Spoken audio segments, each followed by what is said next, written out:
नमस्कार साथियों, स्वागत है आपका ब्राइट एग्रो क्लासेज के ऑनलाइन प्लेटफॉर्म पर। दोस्तों, हम बात करने वाले हैं फार्मिंग बेस्ड लाइवलीहुड सिस्टम की। ठीक है। और इसमें आज जो हम बात करने वाले हैं वो बहुत ही यूनिक बात है। यूनिक कैसे है? क्योंकि ये क्या है, आपका ये जो कोर्स है जो फर्स्ट ईयर में चला है इस बार, ठीक है, सिक्स्थ डीन कमेटी के हिसाब से आया है और एक नए कोर्स के रूप में है। ठीक है। हालांकि इसमें नया कुछ भी नहीं है, लेकिन बस जो है एक तरह से ये कह सकते हैं कि नया नाम है और कुछ एडिशनल चीजें हैं जो इसमें ऐड की गई है, जिसकी वजह से ऐसे लग रहा है कि हाँ ये कोई नया कोर्स है। बाकी एग्रीकल्चर से या मेनली एग्रोनॉमी से रिलेटेड चीजें ही हैं, ज्यादा बाहर की चीजें इनमें नहीं है। जो बेसिक चीजें हैं वो है। ठीक है। इसके साथ में एक चीज इस पे और फोकस की गई है, और वो है कि जैसे जो एग्रीकल्चर वाले स्टूडेंट्स हैं उनको ये तो नॉलेज हो जाती है कि क्रॉप क्या है, क्रॉपिंग सिस्टम क्या है, इसके अलावा सोविंग कैसे करते हैं, यानी कि प्रैक्टिकली जो चीजें हैं वो अधिकतर हम थ्योरी में सीख लेते हैं। ठीक है। इसके अलावा भी हमें जो है एक्चुअल में जो रूरल इंडिया है उसकी नॉलेज नहीं हो पाती है। ठीक है। जब तक हम पूरी बीएससी कर लेते हैं तब तक भी हम ये नहीं जान पाते हैं कि भारत का किसान क्या है, उसकी आजीविका का जो सिस्टम है, जो लाइवलीहुड है वो क्या है, कहां से मेनली इनकम का सोर्स है जो उनके पास आ रहा है, इनकम कहां से मेनली आ रही है, इन चीजों का हमें ख्याल नहीं रहता है। ठीक है। नहीं, हम बहुत बड़ी बड़ी चीजें देखते हैं। ठीक है। हम ये कहते हैं कि हाँ किसान को हाइड्रोपोनिक्स लगा लेनी चाहिए, किसान को पोली हाउस लगा लेना चाहिए, ठीक है, उसको ऑफ सीजन में वेजिटेबल्स उगानी चाहिए। लेकिन एक्चुअल में ये तो देखो कि किसान को उसकी जो है मतलब उसको हैंडल करने की कितनी कैपेसिटी है उसके पास, उसको खरीदने के लिए, उसको लगवाने के लिए कितना पैसा है, ये चीज तो देखो पहले। ठीक है भाई, हम टेक्नोलॉजी इंट्रोड्यूस तो करते हैं, हम कहते हैं कि रिमोट सेंसिंग से खेती करो, ठीक है, सैटेलाइट्स का यूज करो, ड्रोन के द्वारा जो है पेस्टिसाइड इंसेक्टिसाइड इनका यूज करो, लेकिन लाएंगे कहां से जब तक हमारे पास ये ग्राउंड रियलिटी का पता नहीं होगा कि इंडिया में एक्चुअल किसानों की जो इनकम है वो क्या है और वो ये कौन सी चीज को अफोर्ड कर सकते हैं। ठीक है। तब तक, जब तक हमें ये चीजें पता नहीं होगी तब तक हम कुछ भी नहीं कर सकते। ठीक है। तो हमें पहले ये पता करना है कि इंडिया में जो एक्चुअल में जो किसान है उनकी स्थिति क्या है। स्थिति से मेरा मतलब है कि उनकी इनकम स्टेटस क्या है, उनके पास कितना पैसा है, साल भर में कितना पैसा आ रहा है, कितने को वो यूज में ले रहे हैं। ठीक है भाई, खुद के खर्चे भी होते हैं, उसके अलावा वो इन्वेस्ट क्या कर सकते हैं। ठीक है, कितना जो है इनकम इन्वेस्ट करके वो नई टेक्नोलॉजी को अडॉप्ट कर सकते हैं। ठीक है। अब हम कहने को तो बहुत बड़ी बड़ी जो है चीजें कहते हैं, लेकिन एक्चुअल में किसान के लिए वो फायदेमंद नहीं है।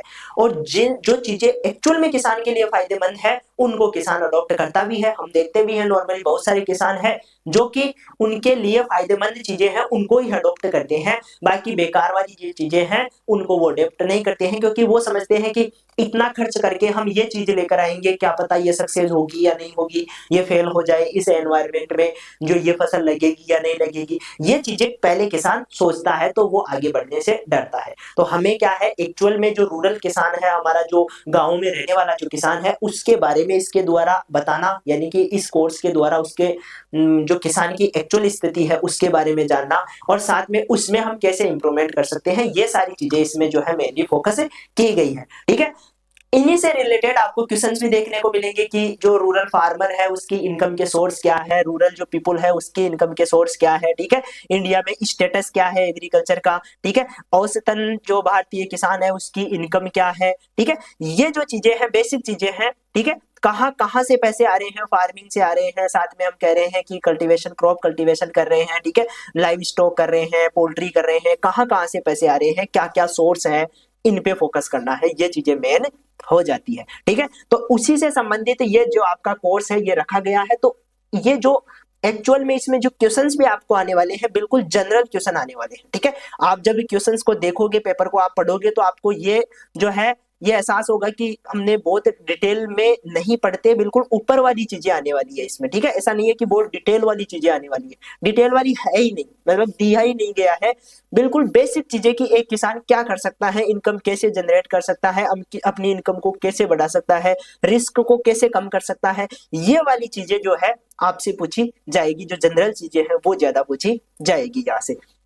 ठीक है। तो अब हम क्या करेंगे, एक एक जो आपके टॉपिक है उनको देखेंगे, उनका एनालिसिस करेंगे और ये प्रयास करेंगे कि कौन से जो क्वेश्चंस है वो संभावना है कि यहाँ से क्वेश्चन उठ सकता है और किस प्रकार के क्वेश्चन वहां से आने की जो है अधिकतर जो चीजें आपको देखने को मिलेगी उनकी हम बात करेंगे। और ये करना इसलिए जरूरी हो जाता है क्योंकि पहली बार पेपर आने वाला है इस सब्जेक्ट का, तो इसके बारे में एक बार थोड़ा सा और जान ले तो ज्यादा बेहतर होने वाला है। ठीक है, 10-15 मिनट की बात है, इसको आप थोड़ा सा ध्यान से देखेंगे। ठीक है, थ्योरी में आपका जो पहला क्वेश्चन है, ठीक है, पहला जो टॉपिक है उसकी बात है कि आपके एग्रीकल्चर का स्टेटस क्या है इंडिया में और अलग अलग स्टेट में। अब देखो, अलग अलग स्टेट में यदि आप सभी स्टेट्स के बारे में नहीं जानते हो तो मुख्य रूप से एक तो राजस्थान के हो आप, तो राजस्थान के बारे में जरूर जान लेना। ठीक है भाई, राजस्थान में कौन सी क्रॉप ज्यादा होती है, कौन सी कम होती है, जो दलहन क्रॉप या आपके जो रबी सीजन में कौन कौन सी फसलें हो रही है, खरीफ में कौन कौन सी हो रही है, कितना उनका प्रोडक्शन है। ठीक है,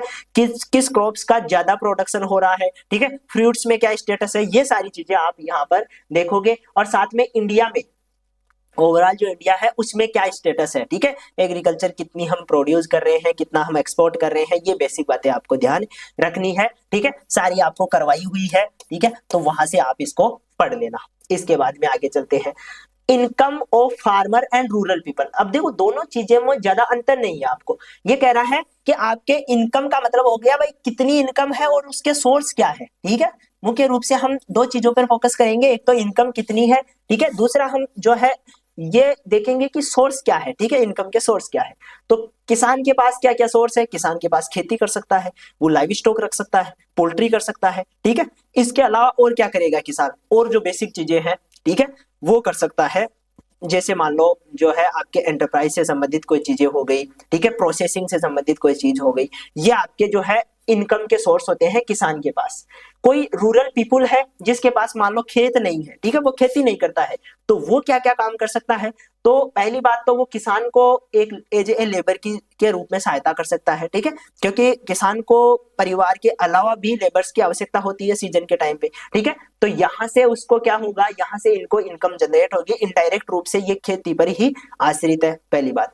दूसरी बात, इनके पास लेबर का काम के अलावा जो है एक्सटर्नल काम, जैसे ये यहाँ से जो किसान प्रोडक्ट उगा रहा है उसको ये यहाँ से खरीद कर जो बाजार है वहां पर पहुंचा सकता है। ठीक है, यानी कि ट्रांसपोर्टेशन का काम हो गया, उसको बेचने का काम, जैसे ठेले वाले एरिया होते हैं बहुत सारे, ठीक है, मंडी से सब्जी लेकर आते हैं और उस सब्जी को दिन भर जो बाजार में बेचते हैं, तो उस प्रकार के काम हो गई। ठीक है, ये छोटे मोटे काम है, ये रूरल आदमी के काम है। इसके अलावा भी बहुत सारे काम होते हैं गांव में। हम नॉर्मली देखते हैं कि जो है लोग शहर की तरफ जाते हैं काम के लिए। ठीक है, बहुत सारे जो लोग हैं दुकान पे काम कर लेते हैं या कहीं और जो है शहर में जाकर कोई छोटा मोटा काम करते हैं, कोई टेक्निकल काम करते हैं। ठीक है, तो इस प्रकार के जो सोर्स है वो किसानों के पास, जो ग्रामीण लोग हैं उनके पास होते हैं। तो वही आपको बताना है कि जो ग्रामीण लोग हैं इंडिया में जो बसे हुए हैं कहाँ पे, गाँव में, उनके पास सोर्स क्या है इनकम के। ठीक है, वो आपको यहाँ पे बताने हैं। इसके बाद में आ जाता है लाइवलीहुड क्या है। ठीक है, यानी कि लाइवलीहुड का सीधा सीधा मतलब है आजीविका। ठीक है, यानी कि पैसे कैसे कमाए जा रहे हैं और मतलब किस हिसाब से, ठीक है, कितने कमाए जा रहे हैं, तो वो जो चीजें हैं मतलब खुद के जीवन को चलाने के लिए जो हम काम कर रहे हैं और उससे हमें पैसा मिल रहा है, वो उसके बारे में आपको जानकारी देनी है। ठीक है, डेफिनेशन हो गया, कंसेप्ट हो गया, livelihood pattern in urban and rural areas. अब देखो दो चीजें हैं, एक तो हम कह रहे हैं कि आजीविका के साधन, आजीविका के अलग अलग तरीके। ठीक है, यानी कि पैसे कमाने के अलग अलग तरीके कहाँ कहाँ पर, एक तो अर्बन एरिया जो आपके शहरी क्षेत्र है वहां पर, और एक रूरल एरिया जो ग्रामीण इलाके हैं वहां पर। ठीक है, तो गाँव की तो हम बात कर ही चुके हैं कि गाँव में या तो नॉर्मल किसान है, ठीक है, या फिर गाँव में क्या है, कोई भी जो नॉर्मल हम कहते हैं लेबर टाइप के आदमी है या कोई छोटा मोटा बिजनेस करते हैं। ठीक है, इस प्रकार के आदमी है। ठीक है, इस प्रकार के लोग हैं। दूसरी तरफ हम अर्बन की बात करें तो अर्बन लोगों के पास खेती का साधन तो है नहीं। ठीक है, तो वो क्या करते हैं, वो कोई सर्विस का काम करेंगे। ठीक है, इसके अलावा वो टीचिंग का काम कर सकते हैं, कोई बिजनेस का काम करेंगे। ठीक है, बिजनेस में बहुत सारे जो है एक ग्रुप बनाकर वही ग्रुप में रहते हैं, ग्रुप में काम करते हैं। ठीक है, तो इस प्रकार की चीजें जो है आपके शहरों में देखने को मिलती है। तो यह आपको बताना है कि लाइवलीहुड जो पैटर्न है वो शहरों में और गाँव में किस प्रकार से अलग है, दोनों में आपको डिफरेंस भी ध्यान रखना है। डिफरेंस का क्वेश्चन भी यहाँ से बन सकता है कि गांव के लोग किस प्रकार से पैसे कमा रहे हैं, अपना जीवन जी रहे हैं, और शहरी लोग किस प्रकार से पैसे कमाकर अपना जीवन जी रहे हैं। ठीक है, इनकम के सोर्स किसके पास ज्यादा है, तो जो शहरी क्षेत्र है उनके पास इनकम के सोर्स ज्यादा होते हैं, उनकी जो लिविंग ऑफ स्टैंडर्ड है, जो रहने का जो तरीका है, उनका जीने का जो तरीका वो थोड़ा हाई होता है। ठीक है, वो ज्यादा इन्वेस्ट करते हैं अपने आप पर। ठीक है, जो ग्रामीण लोग होते हैं वो अपने आप पे कम इन्वेस्ट करते हैं, क्योंकि इनकम का सोर्स ही कम है। ठीक है, छोटा इनकम का सोर्स है, कम पैसे आते हैं तो कम ही इन्वेस्ट करते हैं, ये ध्यान रखना है। Different indicator to study livelihood system, यानी कि अलग अलग प्रकार के जो इंडिकेटर है, सूचक है, उनके द्वारा आपको क्या करना है, लाइवलीहुड सिस्टम को समझना है। ठीक है, किस किस भाई, खेती के हिसाब से लाइवलीहुड सिस्टम को समझना है, व्यवसाय के हिसाब से समझना है, जो आपका ट्रेड है, ठीक है, कोई एंटरप्राइज है उसके हिसाब से, ट्रांसपोर्ट के हिसाब से। तो ये जो है इंडिकेटर के हिसाब से आपको इसको समझा के आना है। इसके बाद में आ जाता है एग्रीकल्चर लाइवलीहुड सिस्टम क्या है। अब देखो, पहले हम किसकी बात कर रहे थे, ओनली लाइवलीहुड की बात कर रहे थे, यानी कि जो है पैसे आने का जो सोर्स है, उस पैसे के द्वारा जीवन जीने का जो तरीका है उसकी हम बात कर रहे थे। अब इसमें एक पर्टिकुलर जो है सिस्टम है उसको फॉलो करेंगे, वो है एग्रीकल्चर लाइवलीहुड सिस्टम। यानी कि ये किस पे आधारित है, मुख्य रूप से जो इनकम आ रही है वो कहां से आ रही है, एग्रीकल्चर से आ रही है। तो एग्रीकल्चर में जितनी भी चीजें हैं, चाहे वो क्रॉप प्रोडक्शन हो, चाहे वो आपके लाइव स्टॉक हो, चाहे वो पोल्ट्री हो, इसके अलावा और हम जो छोटे मोटे काम करते हैं एग्रीकल्चर से रिलेटेड वो काम हो, ये सारे आपके किस में आ जाएंगे, आपके एग्रीकल्चर लाइवलीहुड सिस्टम में ही आते हैं। इसके आपको मीनिंग, अप्रोच और फ्रेमवर्क समझाना है कि ये काम कैसे करता है। ठीक है, तो हम नॉर्मली क्रॉप कैसे करते हैं, क्रॉप को बेचते हैं, उनसे पैसे कमाते हैं, उसके बाद में इन्वेस्ट करते हैं, अगली साल के लिए तैयारियां करते हैं। तो ये जो सिस्टम है, ये जो फ्रेमवर्क है, इसको आपको समझाना है। तो ये बात भी आपको ध्यान रखनी है। यहां से भी एक इंपॉर्टेंट क्वेश्चन आ सकता है, जो हमारा गैस पेपर वाला सिस्टम है। ठीक है, आपको गैस पेपर जो है वहां पे मिल जाएगा ऐप पे, उसमें हमने इसको भी इंक्लूड कर रखा है। ठीक है, हम चाहते हैं कि किसी प्रकार का कोई भी क्वेश्चन जो है आपके छूट ना पाए। ठीक है, सभी प्रकार के जो क्वेश्चन है आपको अवेलेबल हो जाए। ठीक है, इसके लिए जो आपका गैस पेपर बनाया गया है यूट्यूब पे आपको मिल जाएगा। ठीक है, यूट्यूब पे देख सकते हो, उसकी पीडीएफ के लिए आप जो है ब्राइट एग्रो क्लासेस का जो ऐप है वो डाउनलोड कर सकते हो। ठीक है, वहां पे देख सकते हो। गैस पेपर को बहुत अच्छे से पढ़ के जाना, क्योंकि अधिकतर जो है बहुत ही जो हम कह सकते हैं कि रिसर्च करके वही पे कहां से क्वेश्चन बन सकते हैं उस हिसाब से बनाए गए हैं। ठीक है, तो वो जरूर पढ़ के आप जाना। ठीक है, तो ये सारी चीजें हैं। इसके बाद में आगे चलते हैं। डेफिनेशन ऑफ फार्मिंग सिस्टम, ये आपका क्या हो गया, एग्रोनॉमी या एग्रीकल्चर का कंसेप्ट आ गया। फार्मिंग सिस्टम क्या होते हैं, यानी कि हम क्रॉप कैसे उगाते हैं, कौन से पैटर्न में उगाते हैं। ठीक है, कौन सी क्रॉप के बाद में कौन सी क्रॉप उगाते हैं, ये जो सारी चीजें होती है ये बताने का काम कौन करता है, फार्मिंग सिस्टम ही करता है। ठीक है, मान लो आप एक क्रॉप उगाते हो, उसके साथ में कोई दूसरी क्रॉप साथ में उगाते हो। ठीक है, या मान लो एक क्रॉप के बाद में दूसरी क्रॉप उगाते हो, तो इन चीजों को बताने का काम किसका है, फार्मिंग सिस्टम का है। ठीक है, farming system based on livelihood system. ठीक है, इसके अलावा हम कह रहे हैं कि prevalent farming system in India contribute to livelihood system, यानी कि जो आपके प्रिवेलेंट यानी कि पुराने जो फार्मिंग सिस्टम है, ठीक है, उनके बारे में इसको मुख्य रूप से बताना है कि अभी जो चल रहे हैं, ठीक है, अभी जो हम यूज कर रहे हैं फार्मिंग सिस्टम इंडिया में, ठीक है, वो कौन कौन से हैं उनके बारे में आपको बताना है। ठीक है, जैसे मान लो हम कह रहे हैं कि जो जहां पर रेनफेड एग्रीकल्चर होती है, मुख्य रूप से बारिश पे आधारित जो खेती होती है, तो वहां पर ऐसी फसलें ली जाती है जिनको जो है कम पानी की आवश्यकता हो और वो बारिश पे डिपेंड रहकर भी हो जाए। ठीक है, तो वहां का एग्रीकल्चर सिस्टम अलग है, वहां का फार्मिंग सिस्टम अलग है। एक इरिगेटेड एरिया है, तो इरिगेटेड एरिया के लिए फार्मिंग सिस्टम इंडिया में अलग है। वहां पर ऐसी फसलें लगाई जाती है जिनको हम पानी की आवश्यकता भी हो तो बीच में इरिगेशन के द्वारा दे सके, बारिश के पानी से इरिगेशन से दोनों से काम हो जाए। ठीक है, तो इस प्रकार की जो चीजें हैं वो। इसके अलावा हम कहते हैं कि एरिड एरिया की बात करें तो वहां पर मुख्य रूप से जो है बारिश के टाइम पे ही खेती होती है। यदि सिंचाई का कोई सिस्टम है हमारे पास, इरिगेशन वाला सिस्टम है, तो हम भी सर्दियों में और जो गर्मियों के जो जायद वाली फसल है वो भी करते हैं। ठीक है, तो ये सारे जो कौन कौन से इंडिया में अभी सिस्टम चल रहे हैं उनके बारे में इसमें बताना है। ठीक है, इसके अलावा जो ट्रेडिशनल और मॉडर्न जो फार्मिंग सिस्टम है उनके बारे में भी आपको, क्योंकि पहले जो खेती होती थी उसमें और आज वाली जो खेती है उसमें क्या अंतर है, दोनों में क्या मेजर डिफरेंस हमको नजर आ रहा है वो चीजें आपको समझाना है। तो बेसिक सी बातें हैं कि आजकल हम जो है कॉमर्शियल फार्मिंग ज्यादा कर रहे हैं। पहले मुख्य रूप से हम सस्टेनेबल फार्मिंग किया, वो अपनी जो हम मुख्य रूप से जीवन निर्वाह खेती किया करते थे कि बस अपना गुजारा चल जाए, परिवार का गुजारा चल जाए, इतना काफी है। ये पहले का मेथड हुआ करता था। पहले ना पेस्टिसाइड, ना इंसेक्टिसाइड, ना किसी प्रकार का कोई प्रबंधन मैनेजमेंट का काम किया करते थे। आजकल जो है इंसेक्टिसाइड, पेस्टिसाइड का यूज करते हैं, खरपतवार मैनेजमेंट करते हैं, वीड मैनेजमेंट, ठीक है। इसके अलावा वाटर मैनेजमेंट, ये सारी चीजें की जाती है। इसके अलावा हम कहते हैं कि पहले जो है आपके कोई खास साइंटिफिक तरीके से खेती नहीं होती थी, आजकल हम वेराइटी भी देखते हैं, ठीक है। उनका जो है जो आपके स्पेसिंग है उसका भी ध्यान रखा जाता है, ठीक है। सीड का कितना यूज करना है ये भी ध्यान रखा जाता है। तो सारी चीजें जो है आजकल ज्यादा स्टैंडर्ड हो गई है, ज्यादा वैज्ञानिक हो गई है चीजें, ठीक है। यही फर्क है पुरानी में और अभी में। फिर एक दो एग्जांपल आप बता दोगे, ठीक है। पहले इनकम कम जनरेट होती थी, आजकल इनकम ज्यादा जनरेट होती है। आजकल हम ऐसी फसलें उगाते हैं जो कि मार्केट में ज्यादा वैल्यू रखती हो, ठीक है। और पहले हम ऐसी फसलें उगाया करते थे जो कि परिवार के लिए एसेंशियल हो, परिवार को चलाने के लिए जरूरी हो, जैसे खाद्यान्न फसलें हो गई, दाल हो गई, ठीक है, सब्जी वाली कुछ क्रॉप्स हो गई, उनको हम ज्यादा उगाया करते थे। Component of farming system, farming based livelihood system, यानी कि कौन कौन सी चीजें हैं जो आपके फार्मिंग सिस्टम में जो है एक कंपोनेंट के रूप में काम करती है। तो फार्मिंग सिस्टम में क्या होगा, फार्म पे क्या क्या देखने को मिलता है, क्रॉप होती है, लाइव स्टॉक होता है, ठीक है, पोल्ट्री होती है, फिशरी होती है, ठीक है। इसके अलावा हम कहते हैं कि मान लो जो है आपका वैसे लाइव स्टॉक में सारी चीजें आ जाती है, गाय भैंस भी रखते हैं हम मांस प्रोडक्शन के लिए, मुख्य रूप से जो है जो आपके सिप है, गोट है, ये भी रखते हैं, पिग है, ये भी रखते हैं, ठीक है। तो इनको भी हम जो है कंपोनेंट के रूप में ही मानते हैं। वही चीजें आपको बतानी है, कौन कौन सी क्रॉप है, कौन कौन सी क्रॉपिंग सिस्टम है। लाइव स्टॉक क्या है, जिसमें डेयरी, पिगरी, गोटरी, पोल्ट्री, डकरी, ठीक है, सारी चीजें आ गई।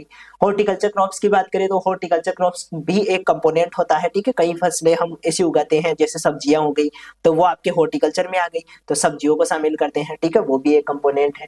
एग्रो फॉरेस्ट्री सिस्टम हो गया, यानी कि एग्रीकल्चर के साथ में हम क्या करते हैं, फॉरेस्ट्री यानी जो ट्री है वो भी लगाते हैं, ठीक है। तो वो हो गया, एग्रो फॉरेस्ट्री हो गया। इसके अलावा एक्वा कल्चर, एक्वा कल्चर यानी कि पानी से संबंधित जो हम खेती कर रहे हैं, जिसमें चाहे हम पोल्ट्री कम फिश, पोल्ट्री कम फिश का मतलब क्या हुआ, जब हम जो है आपके डक और जो पोल्ट्री है, जो मुर्गियां है, उनकी जो एक्सट्रैक्ट मटेरियल है उसका यूज करते हैं किसमें, फिश को खिलाने में, ठीक है। ये जो है कम का मतलब, यहाँ पर ध्यान देना, कम का मतलब होता है साथ में, सह या साथ है, ठीक है। तो इन दोनों को साथ में जो है ग्रो करवा रहे हैं। इनसे जो होने वाला एक्सट्रैक्ट है उसका यूज हम बीट का यूज किसमें कर रहे हैं, फिश को खिलाने में कर रहे हैं, ठीक है। तो इस प्रकार से जो है ये दोनों डिपेंडेंट है एक दूसरे पे। डेयरी की बात करें तो डेयरी से प्राप्त होने वाला जो अधिकतर जो एक्सट्रैक्ट मटेरियल है उसको हम क्या करते हैं, फिश को खिलाने में करते हैं, ठीक है। यानी कि डायरेक्ट तो नहीं खाती है, लेकिन हम ये कहते हैं कि उसको पानी में डालते हैं।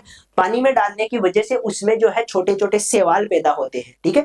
और उन सेवाल को कौन खाता है, फिश खाता है। इसी प्रकार बिक्री में होता है, ठीक है। तो ये दोनों चीजों को एक साथ मिलाकर हम काम में लेते हैं, तो वो सिस्टम हो गया आपके जितने भी ये कम वाले सिस्टम है ये। इसके बाद में आ जाता है स्मॉल, मीडियम और लार्ज एंटरप्राइज। तो पहले सीखना है कि एंटरप्राइज क्या है, तो कोई छोटा मोटा उद्यम करना, ठीक है, छोटा मोटा क्या करना, कोई उद्यम करना। जैसे हम एग्रीकल्चर तो कर ही रहे थे, ठीक है, साथ में हमने क्या करना स्टार्ट कर दिया कि उस एग्रीकल्चर के जो प्रोडक्ट है उसकी थोड़ी सी प्रोसेसिंग स्टार्ट कर दी, उसको हमने जो है ग्रेडिंग, साफ सफाई स्टार्ट कर दी, उसकी पैकेजिंग करके मार्केट में बेचना स्टार्ट कर दिया। तो वो आपके किस में आ गया, वो एक एंटरप्राइज के रूप में हो गया, ठीक है। इसी प्रकार सब्जियों का हम जो है थोड़ा सा उनका वैल्यू एडिशन कर रहे हैं, जैसे टमाटर है तो उससे सॉस या केचप बना दिया हमने, ठीक है। तो ये क्या होते हैं, ये आपके एंटरप्राइज ही होते हैं, ठीक है। तो इनको हम मुख्य रूप से किसके रूप में, तीन चीजों के रूप में मानते हैं। एक स्मॉल, यानी कि इसमें कम आदमियों की जरूरत होगी, कम टेक्नोलॉजी, कम इंस्ट्रूमेंट की आवश्यकता होगी हमें, ठीक है,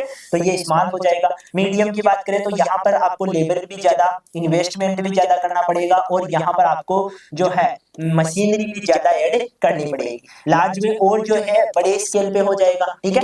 इसमें वैल्यू चेन, यहाँ से भी क्वेश्चन बन सकता है, वैल्यू चेन का मतलब क्या है।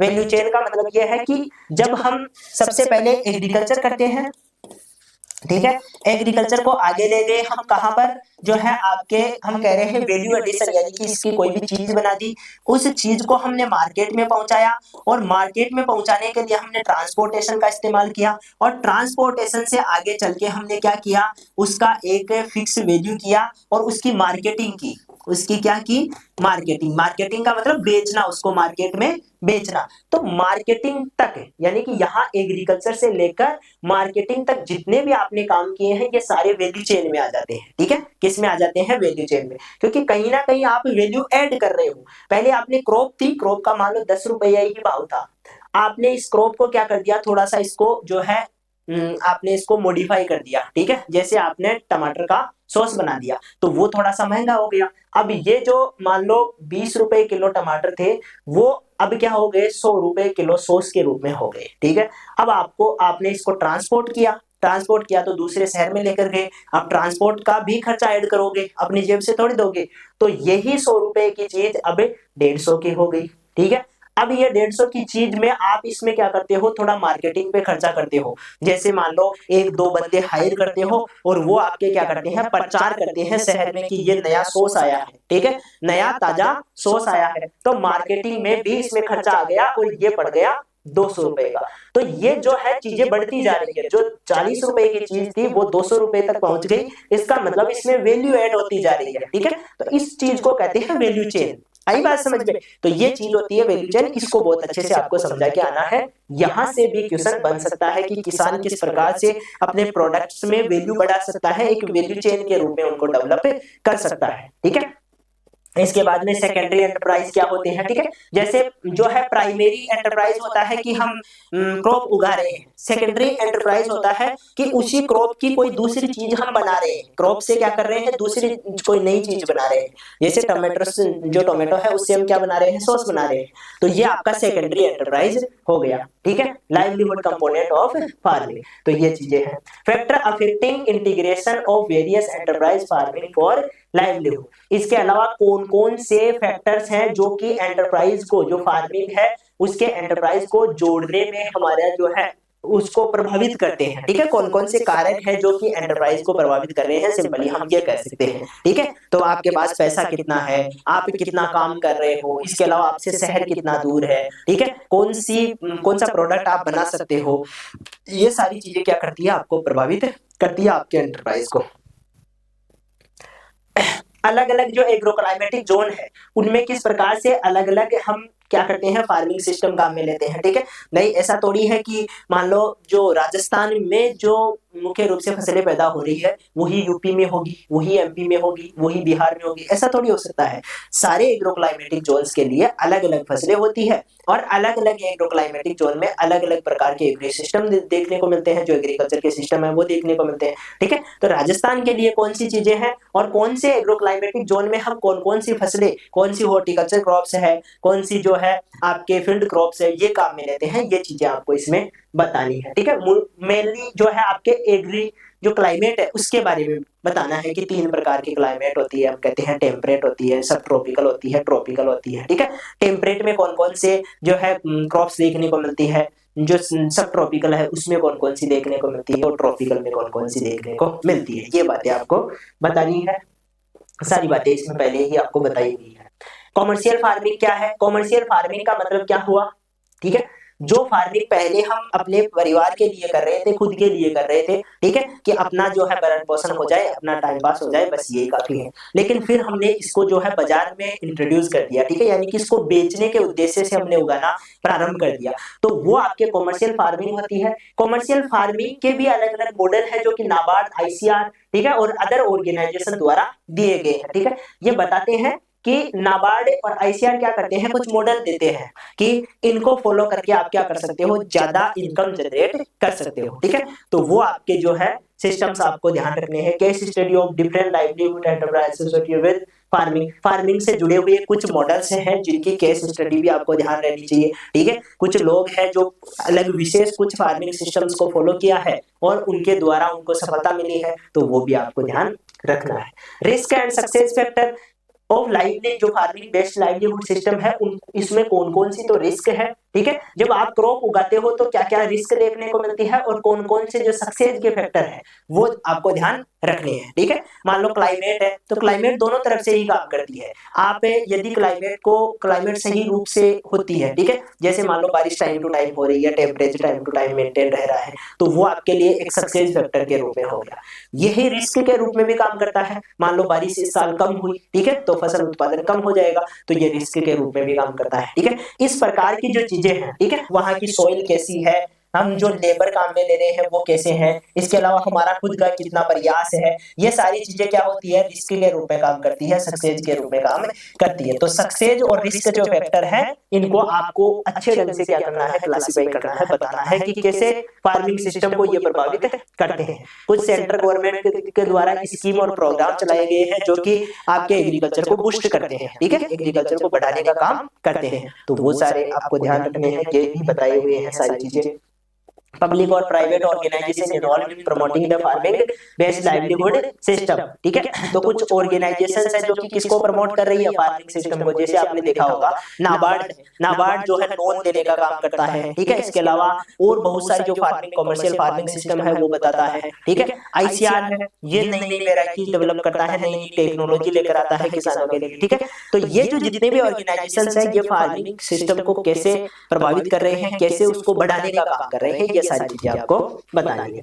Role of farming best livelihood enterprise 21 जो 21 सेंचुरी है उसमें किस प्रकार से जो है आपके एंटरप्राइज आज किस प्रकार से योगदान दे रहे हैं, ठीक है। 21 सेंचुरी चल रही है हमारी, तो इस सेंचुरी में किस प्रकार से रोल जो है रहता है किसका, आपके एंटरप्राइज का, और वो भी किस पे आश्रित है एंटरप्राइज भी, फार्मिंग पे, ठीक है। तो इसमें जो आपके सर्कुलर इकोनॉमी है, किस प्रकार से इकोनॉमी सर्कल करती है, कैसे चलती है वो बात। ग्रीन इकोनॉमी का मतलब है कि एनवायरनमेंट को कम लॉस हो और जो प्रॉफिट है वो भी बढ़ता रहे, इस प्रकार का जो इकोनॉमी है वो कैसे हम डेवलप करें, ठीक है भाई। जो है इकोनॉमी विकसित करना और देश को विकसित बनाना आसान है, ठीक है। आज ही मान लो भारत सरकार चाहे तो कई प्रकार के जो है जॉब्स क्रिएट कर सकती है, काम को बिल्कुल जो है वो कर सकती है, लेकिन कहीं ना कहीं वो चीजें है ना आपके एनवायरनमेंट को प्रभावित करती है। फिर जो है मान लो सड़कें बनेगी तो फिर जंगल भी कटेंगे, ठीक है।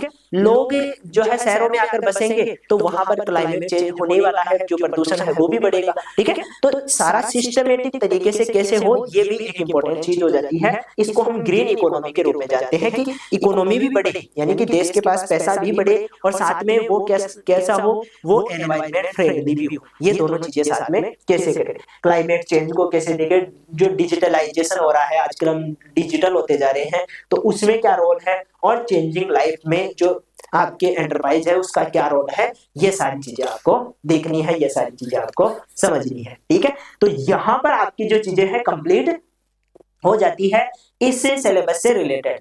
तो आपको जो है कहने का मतलब ये है कि इस जो ये कोर्स है इसमें आपको एक्स्ट्रा दिमाग लगाने वाली आवश्यकता नहीं है। जो बेसिक चीजें हैं जो आपने आज तक देखी है उन्हीं को बढ़िया सुंदर तरीके से अच्छे ढंग से लिख के आना है, ठीक है। और इसके साथ में ही एक चीज का विशेष ध्यान रखना कि क्योंकि जो है कुछ क्वेश्चंस ऐसे देखने को मिलेंगे जो आपको ऐसा लगेगा कि ये तो आउट ऑफ सिलेबस आ गया, ठीक है, क्योंकि कुछ क्वेश्चंस ऐसे होंगे, ठीक है। ये श्योर बात है कि कुछ क्वेश्चंस आपको ऐसे देखने को मिलेंगे ऐसा लगेगा कि ये तो आउट ऑफ सिलेबस है, लेकिन ऐसे क्वेश्चंस को हैंडल करने का यही तरीका है कि उस क्वेश्चन से रिलेटेड जो चीजें हैं जो आपने पढ़ रखी है, ठीक है, वो आपको वहां पर इंक्लूड करके आनी है, वो लिख के आनी है, उसको छोड़ के नहीं आना है कि ये तो आउट ऑफ सिलेबस आ गया, इसका तो सर है ना बाद में क्वेश्चन जो है इसके तो वो मिल जाएंगे, हमें नंबर मिल जाएंगे, ऐसा नहीं करना है कभी भी, ठीक है। क्योंकि हालांकि आपने वो चीज नहीं पढ़ी हो, ठीक है, लेकिन वो सिलेबस में दे रखी है, ठीक है। इसका मतलब है कि आप ने जो पढ़ा है उससे रिलेटेड जो चीजें हैं उनको टॉपिक वाइज बढ़िया ढंग से आपको तो समझा के आना है, आपको आपकी तरफ से पूरा प्रयास करना है, ठीक है। ऐसा नहीं है कि छोड़ के आ गए, छोड़ के कुछ भी नहीं आना है, पूरी चीजें लिख के आनी है, पूरे क्वेश्चंस करके आने हैं, पहली बात। दूसरी बात ज्यादा से ज्यादा पेज आपको भरने हैं, ठीक है। ये थोड़ा कहने में अजीब लगेगा लेकिन फिर भी हम कह रहे हैं तो आपको मानना है, ठीक है। जितना हो सके उतना लिख के आना है, ऐसा नहीं है कि मैं बिना फालतू की चीजें नहीं लिखूंगा, मैं तो बहुत अच्छा स्टूडेंट हूँ और बहुत ही जो मुझे आ रहा है वही लिख के आऊंगा, ऐसा नहीं करना है। ऐसा कंपटीशन में होता है, थ्योरी एग्जाम में ऐसा नहीं होता है। आपको जितना आप लिख सको, जितना आपको टाइम मिल रहा है उतना लिख के आना है, ठीक है। जो है ऐसा भी नहीं है कि परिभाषा वाले जो क्वेश्चन है उनमें आप बहुत टाइम लगा रहे हो, ठीक है, उनको आधा पेज एक पेज का कर रहे हो, ऐसा नहीं करना है। जो क्वेश्चन छोटे हैं उनको छोटे के हिसाब से करके आना है, जो बड़े वाले क्वेश्चन है उनको बड़े के हिसाब से करके आना है, लेकिन ज्यादा से ज्यादा लिखने का प्रयास करना है बड़े वाले क्वेश्चंस में, ठीक है, उनको अच्छे से समझा के आना है। और प्रेजेंटेशन का ध्यान रखना है, हेडिंग के हिसाब से हर चीज को हेडिंग में पॉइंट में भाई इसके कितने पॉइंट है उस हिसाब से समझा के आना है, उस हिसाब से लिख के आना है। ऐसे पैराग्राफ लिखने से बचना है, ठीक है। जो हेडिंग है वो लगा के सही ढंग से व्यवस्थित तरीके से लिख के आना है। कोई सन है तो उसको अलग से अंडरलाइन कर देना, कोई इंस्टीट्यूट है तो उसको अलग से अंडरलाइन कर देना, कोई वैज्ञानिक है उसको अलग से अंडरलाइन कर देना, साइंटिफिक नेम है तो उसको अंडरलाइन करके आना। ये कुछ एक्स्ट्रा चीजें होती है जो आपको जो है ये नंबर दिलाने में योगदान करती है। सुंदर सुंदर राइटिंग में हर चीज को सही ढंग से लेके आओगे, ठीक है। इसके साथ ही आपको एडिशनल इंफॉर्मेशन के रूप में ये चीज देखने को मिलती है, ठीक है। जैसे ही आपका सेमेस्टर खत्म होगा आपको अगले सेमेस्टर के लिए तैयारी करनी है, तो अगले सेमेस्टर के लिए आपके लिए जो बैच है वो रहने वाला है हीरा मोती बैच। ये द्वितीय सेमेस्टर के लिए है, ठीक है। इसमें सभी यूनिवर्सिटीज का जो कोर्स है उस हिसाब से आपका सिलेबस कंप्लीट करवाया जाएगा, ठीक है।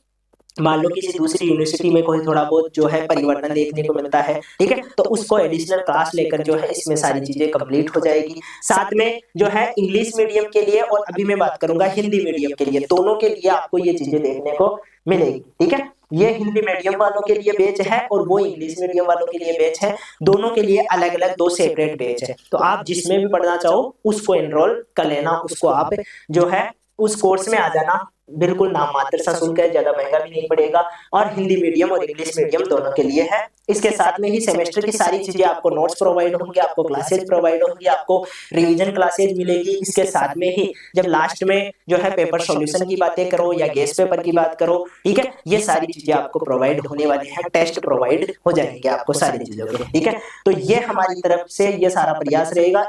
इसके अतिरिक्त जितनी भी एडिशनल इंफॉर्मेशन है वो आप इन नंबर्स पे कांटेक्ट करके ले सकते हो, ठीक है। तो आज ही जाके आपको क्या करना है, ज्वाइन करना है। गेस्ट पेपर के लिए मैं एक बार और बता देता हूँ आपको, गेस्ट पेपर के लिए आप जो ब्राइट एग्रो क्लासेज का जो ऐप है, ठीक है, उस पे जाकर क्या कर सकते हो, गेस्ट पेपर को एक बार जरूर देख लेना, क्योंकि और इसके अलावा यूट्यूब पे उसकी पूरी एक क्लास भी आई हुई है कि किस प्रकार से आपको सोल्व करके आना है, सारा जो पैटर्न है वो दिया हुआ है, ठीक है। तो उसको एक बार जरूर देख लेना, आपको थोड़ा सा आइडिया हो जाएगा कि किस प्रकार की क्वेश्चन आने वाले हैं और कैसे हमें लिख के आना है, ठीक है। तो अब हम मिलेंगे किसी नेक्स्ट क्लास में, तब तक के लिए धन्यवाद। अच्छे से आप पेपर दे के आओ, इसके लिए ऑल द बेस्ट।